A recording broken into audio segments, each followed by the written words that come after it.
I work for the National Park Service. A lot of people just assume park rangers just wander around in the woods. This agency protects nature and wildlife, land, and history. People call park rangers American storytellers. We always say you can't protect something until you know about it. You can't save something until you understand it.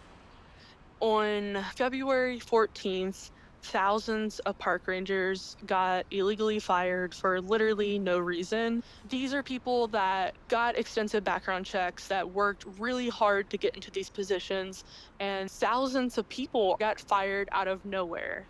And these are people that have been with us for like 20, 30 years. This is on the heels of the fork in the road email. It basically was saying you can get this buyout. So many rangers ended up taking the fork in the road. I don't blame them, but a lot of us chose to stay and hold the line. Why would you want your best performers to be terrified to lose their job every day? With the parks that I'm at, we're an urban park, so we connect a lot with the city. We bring local schools and kids to the park to learn about history, to learn about nature. It's really a beautiful experience. These kids were like, this is the first time I've ever seen a horse in real life. This is the first time I've ever been on a boat. This is the first time I've ever touched the American flag. These kids never have even seen the water, and we live right on the water. And all of that has been taken away because this administration is considering everything quote unquote DEI. A lot has changed since January 20th. They keep calling them federal lands, but it's play on words. They're public lands because they are for the public. America has a lot of amazing natural resources. I'm going to be kind of cheesy for a second, but from sea to shining sea, from Alaska to Hawaii, the Virgin Islands, she's beautiful.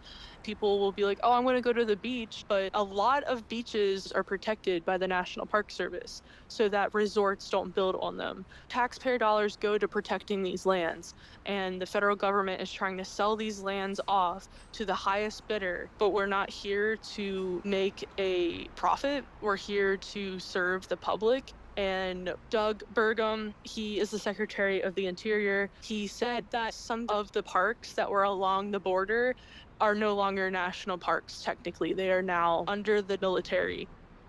There's going to be a lot different this summer at national parks. I know a lot of visitors will get too close to wildlife, and a really big role that park rangers play is called hazing bears. We make sure the bears don't get too comfortable with humans, and so there's going to be a lot more deaths of either people or bears, and you could fall and hurt yourself, and you need somebody to help you, but oh no, those people are fired. Or maybe there's a storm, trees fall over. Well, the trees don't magically get out of the road or off of the trail. Why isn't anybody cleaning this up? When you plan a trip, maybe pack toilet paper, pack first aid kits. That's what it's going to end up becoming at the National Park Service. It's going to be visit at your own risk.